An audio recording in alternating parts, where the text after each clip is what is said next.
Primeira pergunta, Rodrigo, é sobre as razões da saída da recuperação judicial em dezembro de 2022 e a entrada em uma nova recuperação judicial agora em março de 2023. Por que a Oi saiu da recuperação judicial? Por que pediu essa entrada? Qual é o racional por trás dessa recuperação judicial? Nós temos comunicado ao longo de todo esse processo de comunicação em relação ao processo de recuperação judicial, seja na saída no ano passado ou na apresentação do novo pedido no início desse ano. Como a gente sabe, nós temos várias etapas previstas na recuperação judicial, no aditamento de plano de recuperação judicial do ano passado, e todas elas foram executadas com sucesso. Nós avançamos nas transações mais importantes do plano de transformação, nós migramos para o modelo de separação estrutural, fizemos a conclusão dos processos de M&A,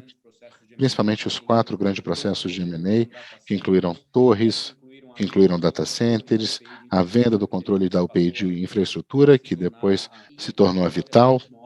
e Itaúpay de ativos móveis, que representa a nossa operação móvel. O plano também incluía uma série de iniciativas de redução de custos e acabou prevendo a criação de uma base de usuários de fibra ótica grande, que era foco do investimento no eFibra, além da criação do investimento no que é conhecido como Oi Soluções, no segmento de soluções de conectividade e de TI. Nós somos uma solução de TIC para grandes empresas. Quando a gente olha o que aconteceu com a execução desse plano, de fato, nós sempre dissemos que estávamos cumprindo com todos os passos do plano, todas as operações do plano, todos os objetivos do plano, incluindo não só as transações de venda, as reestruturações, as reduções de custo, mas também todos os compromissos de pagamento. E isso, de fato, aconteceu. Como consequência de todo esse processo, nós podemos observar, no ano passado, principalmente depois da conclusão de todos os processos de venda, que existiu uma relevante redução da dívida, que, se atualizada a valores originais de 2016, seria muito maior, né? A dívida total de 2016 seria muito maior do que o valor atual. A gente falou de valores superiores a 90 milhões da dívida total, e, obviamente, essa redução aconteceu de forma muito específica no ano passado. Aconteceu pelo pagamento de todas as dívidas extraconcursais que a companhia teve que fazer após a entrada em recuperação em 2016, e nós fizemos alguns processos de captação de dívidas extras concursal, em particular em relação às bridges das vendas de imóvel e de infraestrutura, e também uma captação que foi feita no início de 2020, sem a qual a companhia não teria a condição de executar seu plano de investimento, de criação de toda a sua infraestrutura e de seu negócio de fibra. E também, depois do fechamento, com pagamento de 100% de seu financiamento com o BNDES. Então, foram quase 5 bilhões de reais, 4,7 bilhões de reais. Então, a gente teve, sim, um cumprimento de todas as etapas previstas no plano de recuperação judicial. Dessa maneira, no meio do ano passado, em particular depois do fechamento de todas as transações e diante das expectativas de todos os recebimentos pelas transações, o juízo da recuperação considerou que o Grupo Oi cumprira com os compromissos da sua recuperação em um aditamento com a supervisão do Ministério Público e do administrador judicial, então, de encerramento do primeiro iniciou o processo de encerramento do primeiro período de supervisão da recuperação judicial. Vale lembrar que não é a companhia que decide sair da recuperação, esse é um processo formal decidido pelo juiz. Geralmente tem um período de 2 anos que pode ser estendido, e o período foi, de fato, estendido para que pudesse ocorrer o aditamento do plano de recuperação judicial em 2020. Então, a conclusão dessas principais transações, os principais passos do plano de recuperação, o juiz iniciou na metade do ano passado esse processo de encerramento, que é um processo que não é rápido, ele depende de toda uma verificação dos quadros de credores, dos pagamentos, cumprimento das metas, então ele foi adiante. Lembrar que, como o próprio juízo da recuperação... É importante lembrar que, como o próprio juízo da recuperação mencionou naquele momento, que o saneamento de uma crise econômica financeira em sociedade em recuperação e todas as soluções de mercado que ela tem que desenvolver e obter, criar, aprovar, para poder se transformar novamente em uma empresa viável. Regra se estende para além do período de supervisão judicial. Não significa, quando se termina uma recuperação judicial, de que tudo está resolvido e que a gente tem, então, uma saída com uma companhia que não tem nenhum tipo de lição de casa para fazer, nenhuma tarefa, nenhum desafio para enfrentar. Obviamente que esse era o caso da Oi, tanto é que, quando nós saímos da recuperação judicial, a nossa comunicação começou a enfatizar que tínhamos cumprido com todas as etapas do plano de recuperação, no entanto, ainda tínhamos vários desafios importantes para enfrentar, em particular os 3 desafios que eu elenquei aqui no final da nossa apresentação de hoje, ou seja, ainda uma importância da reestruturação da dívida total, que ainda era uma dívida alta, uma importância criticíssima de resolver e equacionar o nosso eixo de concessão da telefonia fixa, que é um negócio deficitário para a companhia, sem a solução do qual, obviamente, fica impossível pensar numa companhia sustentável para frente, e com o terceiro pilar, que é o pilar de desenvolver o negócio da Nova Oi, ganhar escala no negócio de fibra, ganhar mais escala no negócio de IT dentro de Oi Soluções e, de fato, desenvolver uma empresa viável operacionalmente. Nós temos construído essa empresa operacional de maneira muito, muito intensa e estamos trabalhando nas 2 frentes, como já mencionado também várias vezes, tanto pelo processo de recuperação, discussão com credores, quanto com as discussões com a Anatel e processo de arbitragem com a Anatel. Mas, nesse sentido, a pergunta de por que, depois da saída, uma nova recuperação judicial no início desse ano, vale entender que esse processo de recuperação, ainda que tenha sido cumprido à risca, ele precisa dessas 3 ações adicionais, e nós já mencionamos isso quando da saída no final do ano passado, não é que nós saímos e dissemos que a companhia agora não tinha mais nenhum desafio, nós sempre reforçamos esses 3 desafios, e sobretudo no nosso caso, porque ao longo da execução do plano, muitas coisas você controla, você tem níveis de desempenho que são mais dependentes da própria companhia, e tem condições que são externas e não controláveis, que são inerentes a qualquer plano de longo prazo. Em particular, como condições como deterioração de ambiente macroeconômico, então a gente teve, sim, 2 anos marcados por um período de pandemia global, com redução do poder de consumo da economia brasileira, com aumento de inadimplência, então a gente teve, sim, volatilidade no câmbio e na taxa de juros, então aqui vale lembrar que somente o impacto do câmbio sobre a nossa dívida original, com todas as apreciações de câmbio que ocorreram entre 2020 e 2022, ele é da ordem de 10 bilhões de reais para o impacto do plano, ou seja, sem contrair 1 centavo a mais de dívida, o valor da dívida, ainda que reduzido com todos os repagamentos, ele aumentou 10 bilhões de reais em função única e exclusivamente de mudanças de câmbio. E, além disso, nós tivemos na execução do plano em si, obviamente, algumas complexidades ao longo da execução. Então, nós cumprimos com todas as etapas, mas existiram alguns atrasos de aprovações nas operações de M&A. Se esperava a conclusão dessas operações em 2021, e elas só foram concluídas de maneira integral no meio de 2022. Existiram algumas frustrações de atingimento de metas de crescimento em função de um ambiente competitivo mais intenso e uma menor capacidade de consumo durante o ano de 2022. Então, em 2022, existiu uma menor velocidade de crescimento no plano comparado com o que se esperava originalmente.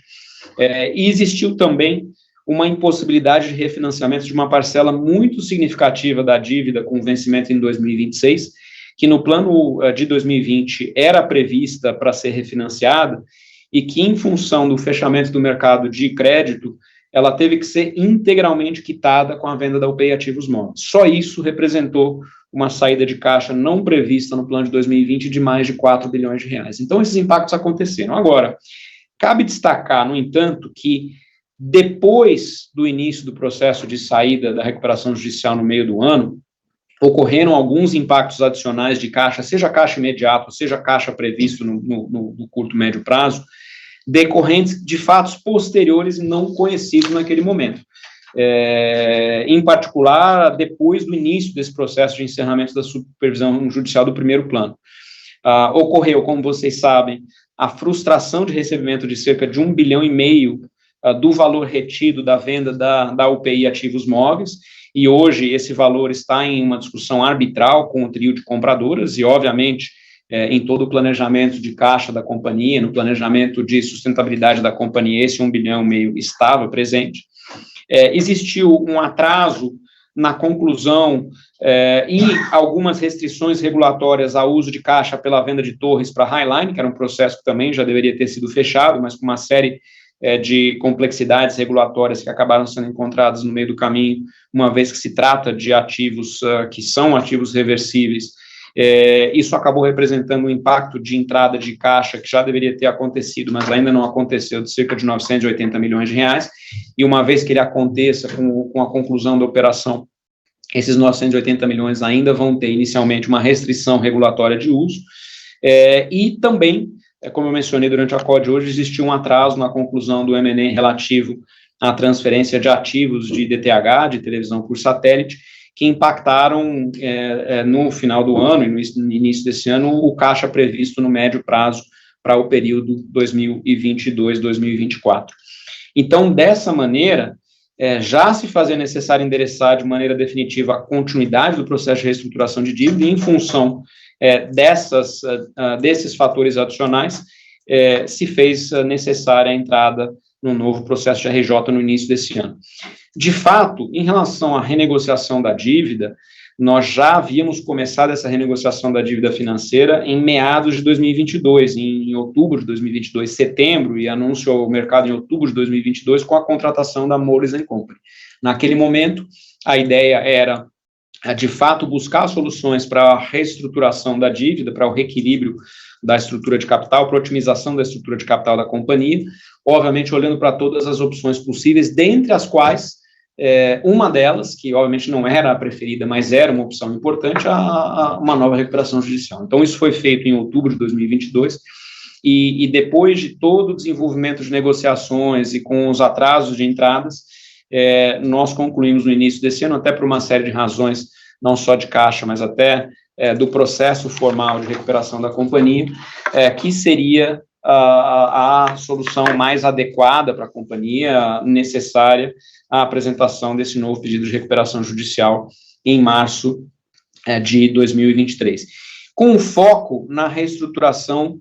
das dívidas financeiras. E óbvio que, concomitantemente a esse pedido, como vocês sabem, nós anunciamos também ao mercado, em março de 2023, que nós havíamos chegado a um acordo preliminar sobre os principais termos e condições comerciais para a reestruturação das dívidas de financiamentos de curto prazo, inclusive com os financiamentos associados a esse processo, com um grupo de credores que representa a maioria dos detentores de bond com vencimento em 25 e dos credores de títulos de ECAs nesse processo de renegociação. Esse acordo, que foi anunciado, então, lá no início de março, ele se tornou a base do novo plano de recuperação, e com isso nós protocolamos esse novo plano de recuperação junto ao juízo no dia 19 de maio. Ou seja, é um processo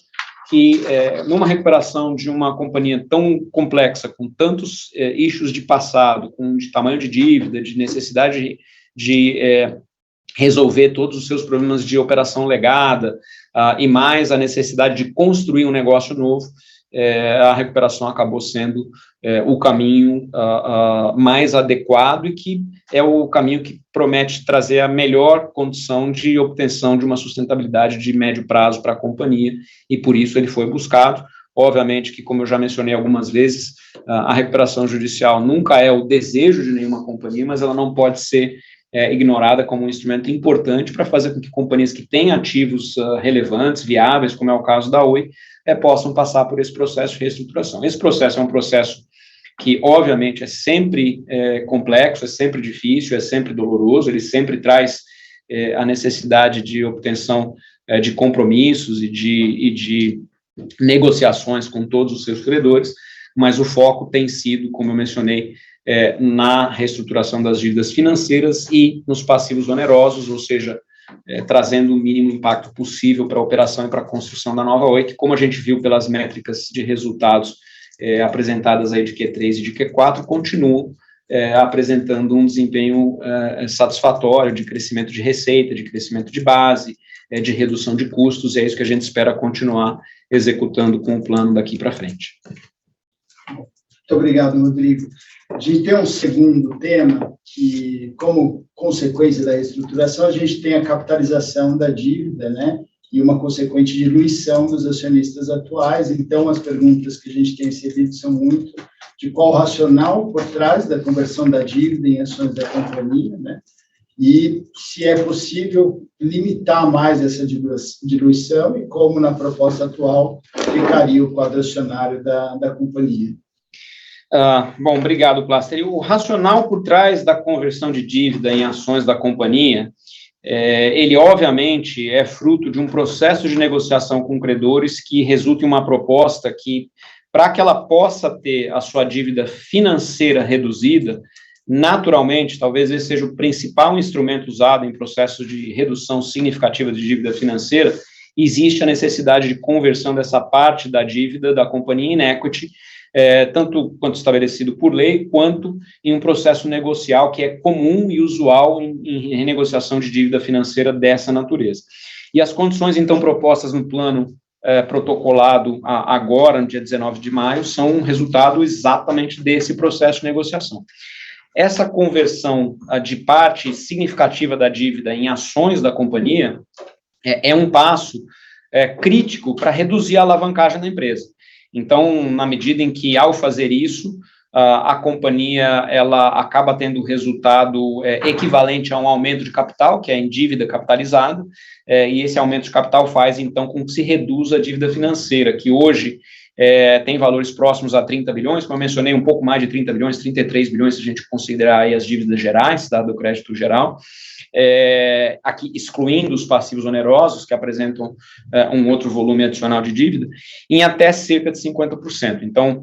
aqui vai depender das adesões de credores, as duas opções de dívida que foram propostas no plano, mas com isso a gente tem uma redução que será muito significativa da dívida financeira e que cria uma companhia com uma estrutura de capital sustentável e com prazos e custos de dívida, que são a dívida renegociada, que são compatíveis com a expectativa de geração de caixa, de resultados da companhia no médio prazo,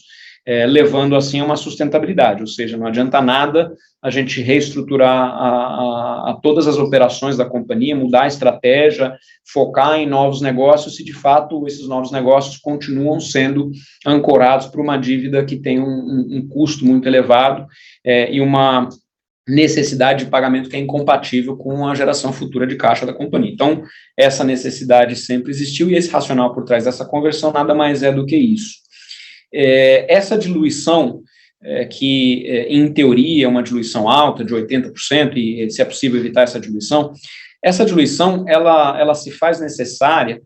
porque ela é resultante da conversão de um volume de dívida que é muitas vezes superior ao total de valor de mercado da companhia hoje. Então, quando nós olhamos o valor pelo qual a companhia é negociada, esse aumento de capital, que é a operação formal de conversão de dívida em equity na companhia, ele é feito a um valor de mercado que, pelo valor das dívidas que são convertidas, é muito superior ao valor da companhia hoje. E, nesse sentido, a companhia negociou junto a um grupo de credores a manutenção de um valor de 20% proposto no plano atual, porque apesar da potencial diluição ser superior, caso fossem considerados apenas valores nominais de conversão do total da dívida em ações. Então, essa foi uma negociação que a companhia fez com credores para manter um pedaço importante da base acionária, que obviamente apresenta uma diluição grande, mas a gente imagina que essa capitalização acaba gerando uma participação numa empresa que aí sim é uma empresa que tem melhores capacidades de resultados futuros, e essa capitalização ela vai observar, obviamente, todos os termos e condições previstos na lei de sociedades por ações, incluindo o direito de preferência dos atuais acionistas no aumento de capital. Obviamente que esse aumento de capital vai ser feito a um valor elevado, porque é o valor resultante da conversão de dívida em equity, mas caso exista esse interesse, essa possibilidade legal, ela obviamente está mantida, né?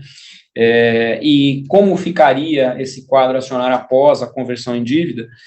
Através dessa proposta contida no plano, os credores financeiros atuais passarão a deter até 80% do capital social reorganizado e os atuais acionistas 20%. Ainda que essa diluição reduza a participação dos atuais acionistas, a operação os deixa acionistas de uma companhia mais sustentável e cujos credores também passam a ser acionistas relevantes. Então, a gente passa a ter um grupo de investidores institucionais também relevantes, o que alinha os interesses dos atuais credores aos interesses dos acionistas atuais, o que também é positivo, porque faz com que exista todo o interesse na viabilidade operacional, na viabilidade futura da companhia, com o objetivo também de maximizar o valor do seu equity após a conclusão da implementação de todas as etapas do plano. Obrigado, Rodrigo. No terceiro tema, o penúltimo tema, ele fala sobre a Vital e, resumindo, ele fala, as perguntas que a gente recebe são muito de qual o papel da Vital dentro desse processo de reestruturação, desse processo de negociação e da recuperação judicial da Oi, porque até dentro do laudo, né, que foi apresentado, existe uma venda da Vital também, financiando o plano, então, um pouco esse resumo do que é o papel da Vital. Perfeito. Bom, aqui, antes de falar especificamente do papel da Vital no novo plano, vale a gente lembrar por que foi criada a Vital e qual era a estratégia por trás de todo o modelo de separação estrutural que gerou a Vital. Como vocês lembram, quando o plano original da companhia foi criado, lá em 2020, no aditamento, nós tínhamos uma companhia que tinha um negócio imóvel com uma capacidade de geração futura de resultados bastante questionável por uma falta de investimento e de competitividade da sua infraestrutura, que tinha um déficit de cobertura e de qualidade bastante significativo comparado com os três maiores players, e tinha um negócio legado baseado em cobre, além de um negócio DTH que era um grande consumidor de caixa. E essa companhia, se tivesse as suas operações estendidas com base nesses três negócios, ou seja, o negócio legado, mais o negócio imóvel, mais o negócio de TV por satélite, ela seria uma companhia que hoje, sem medo de errar, já não teria nenhuma viabilidade. Ela não teria viabilidade por falta de capacidade de competir no móvel, pelo óbvio declínio acelerado da base de clientes legados, em particular dos clientes de telefonia fixa, que vem caindo a níveis de 30%, 40% ano contra ano, e que hoje já representa, como a gente viu na apresentação de resultados de hoje, menos de 15% da receita total da companhia, e dentro de pouco tempo vai representar quase nada da receita total da companhia, e com um negócio que, apesar de gerar uma receita naquele momento significativa, que era o negócio de TV por assinatura, o negócio de TV por assinatura era um grande consumidor de caixa, em uma companhia que precisava de caixa e que estava gerando caixa negativo, e que não tinha resultados do ponto de vista de resultados finais, de EBITDA muito significativos. Então, obviamente, era necessário fazer uma mudança muito grande de estratégia, ou então a companhia já não teria sido viável ao longo dos últimos 3 anos. O que foi feito, então, foi a decisão de fazer a venda da móvel para injetar uma quantidade significativa de caixa na companhia, seja para redução de dívida, seja para a continuidade da operação, e, em particular, investir no negócio de fibra. O investimento no negócio de fibra consumiu um capital importante no primeiro momento, que foi obtido através de alguns processos de financiamento, mas, olhando para o futuro, como ele é um negócio que requer investimentos intensivos ao longo do tempo, ele ainda iria necessitar de aportes de CAPEX muito significativos ao longo do arco do plano original, que era um arco até 2025, 2026. E a companhia simplesmente não tinha essa previsão de geração de caixa. Seria impossível fazer esse investimento sozinho. O modelo de separação estrutural, então, ele surgiu como uma resposta a criar uma companhia que seria acionista de uma nova companhia de redes neutras, que poderia, fazendo uso de uma rede para mais de um usuário, ou seja, não só a Oi, mas para vários outros provedores de serviços, poderia maximizar o retorno da sua infraestrutura, o que seria impossível se essa infraestrutura fosse resultado do investimento de uma única companhia de varejo. E, ao fazer isso, a Oi, então, teria a capacidade de continuar a dispor de uma infraestrutura que continuaria a crescer por investimento de terceiros, mas também de manter a participação em uma empresa com alto potencial de crescimento e com ativos únicos, além de receber um volume considerável, um volume bastante significativo de caixa por essa alienação de controle quando da operação. Então, com isso, a Oi conseguiu reduzir a dívida, garantir a sustentabilidade médio e longo prazo, manter os investimentos de criação, de expansão da rede de fibra, dos HPs da companhia no médio prazo, e manter uma participação importante como acionista da Vital. No entanto, como já se sabia desde o início do plano,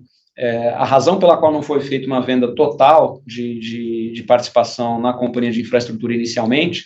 era para que ela pudesse se valorizar ao longo do tempo. E com essa valorização, num período futuro, que é o que está se prevendo nesse plano de agora, se fizesse uma venda dessa participação para poder fazer uma redução de dívida. Então, isso sempre esteve previsto no nosso plano de criação da Vital, que era a alienação futura dessas ações na Vital, como uma maneira de reduzir a dívida. Obviamente que essa alienação futura se espera seja feita por um valor que é um valor apreciado em relação ao valor comparável que hoje a participação representa na companhia. Ela depende de uma série de métricas, obviamente, de crescimento da própria Vital, de manutenção e crescimento da participação que a Vital tem no mercado, de métricas da nossa própria participação na Vital em função desses resultados, mas a expectativa e toda a premissa de plano é que ela continue apreciando, que elas tenham, assim, um valor significativo para a Oi no futuro e que, como parte da sua estratégia, essa participação, depois de vencidas todas as barreiras, seja regulatórias, seja operacionais, seja vendida e, com isso, essa venda ajude a liquidar uma parte significativa da dívida e trazer a companhia para valores de dívida mais compatíveis com uma companhia normal. Então, essa participação e a venda na Vital sempre fez parte do plano, ela não é novidade. O importante a ressaltar também é que durante esse período inicial de crescimento da Vital, a Vital, do ponto de vista de contribuição de resultados para a companhia, ela não gera resultados em caixa para a companhia porque ela ainda não gera dividendos. Ela é uma companhia que ainda está em uma fase de investimento muito acelerada, ela tem um crescimento de EBITDA significativo, mas ela não gera dividendos. Então, na prática, se desfazer da Vital como parte de um plano, na prática, não abre mão de receita ingressada pela companhia, porque a companhia continua, obviamente, a oferir a sua receita, isso é muito importante. Eu ouvi algumas considerações, até com falta de entendimento do que significaria a venda da Vital, de que a venda da Vital teria um impacto na redução da receita da Oi, de maneira nenhuma. A receita da Oi, ela depende do uso da infraestrutura da Vital, e não de deter propriedade de ações da Vital. Obviamente que esse uso vai continuar a ser feito, a Oi é um dos anchor tenants da Vital, o que se espera é que ela continue também a expandir os seus negócios e ter outros clientes importantes e relevantes para que continue a apreciar o seu valor, e com isso a venda da nossa participação nos ajude a fazer a liquidação da dívida, e aí a gente, obviamente, passa a ter uma companhia com nível de dívida menor, sem a participação na Vital, mas que vai ter sido usada para o que ela sempre foi planejada, que é reduzir o valor de dívida da companhia depois que ela tiver valorizado. Então, essa é a estratégia de venda de participação na Infraco. Obviamente, a gente tem muita coisa para cumprir nesse meio do caminho, em relação a objetivos operacionais, em relação a todas as métricas de crescimento, e obviamente que o plano tem premissas que partem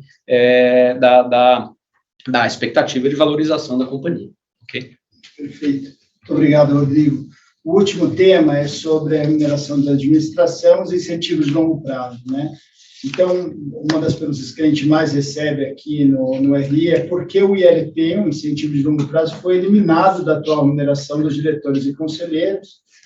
como é composta essa remuneração, né? E se a companhia pretende implementar, talvez no futuro, alguma estratégia de remuneração baseada em ações. Obrigado, Plaster. Nós tivemos um início de discussão sobre esse tema, até com algumas perguntas durante a nossa última Assembleia Geral Extraordinária, então vale a pena repetir aqui para o maior número possível de investidores entenderem o que significa esse tema dentro da atual situação da companhia. Como vocês sabem, qualquer companhia tem para o seu quadro principal vários componentes de remuneração, dos quais o ILP, o incentivo de longo prazo, é um deles. Ele, na prática, se compõe como uma parte de 3 componentes de remuneração. Um deles é a remuneração básica, que é a remuneração fixa. Um segundo, que é a remuneração variável de curto prazo, a gente chama do ICP, o incentivo de curto prazo. E uma terceira, que é o incentivo de longo prazo. Normalmente, um incentivo de curto prazo é associado às metas e métricas de curto prazo, ou seja, o desempenho operacional da companhia no exercício corrente. E o incentivo de longo prazo, ele existe justamente para alinhar os incentivos da administração com a visão de valorização da companhia no longo prazo. Então, normalmente, ele está associado a métricas de ações, de valores de ações, de valorização de ações. Aí entram, por exemplo, todos os planos de opção de ação. E com a Oi nunca foi diferente, ou seja, nós sempre tivemos esses 3 componentes, que eram o salário básico, o salário fixo, mais o incentivo de curto prazo, mais o incentivo de longo prazo. E de maneira coerente com o que se espera, que é uma remuneração que é baseada em desempenho, em entrega de resultado, a soma do incentivo de curto prazo e do incentivo de longo prazo sempre foi a maioria da remuneração. Então, sempre mais do que 50% da remuneração era baseado nos incentivos de curto e de longo prazo, ou seja, em resultados variáveis. No entanto, diante do cenário de implementação do plano de transformação que a gente tem hoje com o plano de transformação, uma vez que vão existir mudanças significativas de todos os valores de ação, de base acionária, de estrutura de capital da companhia, em função do plano de recuperação judicial que foi apresentado agora em março de 2023 e que já havia sido, obviamente, fruto do pedido de recuperação judicial discutido e iniciado como processo em fevereiro de 2023, nós, e aí incluindo o Conselho de Administração, principalmente o Comitê de Gente, Nomeações e Governança do Conselho de Administração, fizeram uma análise de que todos os planos de incentivo de longo prazo atuais, eles estavam momentaneamente sem efeito, ou seja, eles não estavam produzindo absolutamente nenhum resultado. No entanto, uma vez que esses planos precisam continuar, independente de serem pagos ou não, precisam continuar a ser representados como provisões de valores nas demonstrações da companhia, eles já não demonstravam de maneira clara qual era o efetivo valor de remuneração da administração, uma vez que esses valores eram provisionados, eram publicados, porém, por todas as condições que a gente já falou de mudança da base acionária, de mudança das condições de resultados de ações que hoje levam esse plano atual de ILP, levavam o plano até então atual de ILP a não ter nenhum valor, eles eram publicados, porém não recebidos, e isso distorcia completamente o entendimento do que era o componente de remuneração da companhia. Então, dessa maneira, o Conselho, o Comitê e, obviamente, a administração decidiu temporariamente pela eliminação desse plano, ou seja, temporariamente a remuneração efetiva foi reduzida, e, obviamente, que agora a gente passa por uma fase de reestruturação desse incentivo para a volta desse incentivo de longo prazo, uma vez definida a situação de futuro após a implementação do plano. Essa remuneração de diretoria do Conselho, como eu mencionei, ela toma como base sempre valores de mercado comparáveis, e hoje, sem o incentivo de longo prazo, ela está composta por um valor fixo que é menos de metade, 46%, e um bônus de performance de curto prazo, que é mais de metade, 54%. Uma vez que se implemente o LP, o peso dos componentes variáveis aumenta, e, obviamente, que essa estrutura, ela considera para a companhia uma aprovação do plano de recuperação para que possa ser, então, reimplementado esse incentivo de longo prazo, esse plano de incentivo de longo prazo novamente. E aí, em função disso, nós vamos ter métricas compatíveis com o que venha a ser aprovado no plano de recuperação, incluindo as métricas de geração de fluxo de caixa, incluindo as métricas de valorização da companhia. A companhia está, sim, estudando de maneira contínua esse programa de remuneração, pretende, após a implementação do plano, reintroduzir o componente de incentivo de longo prazo, que nós entendemos que é, sim, fundamental para o alinhamento de incentivos de acionistas, de administração da companhia, e ele vai ser retomado tão logo quanto possível após a implementação das primeiras ações do plano de recuperação, do aumento de capital e da reestruturação da base de ações e da estrutura da companhia.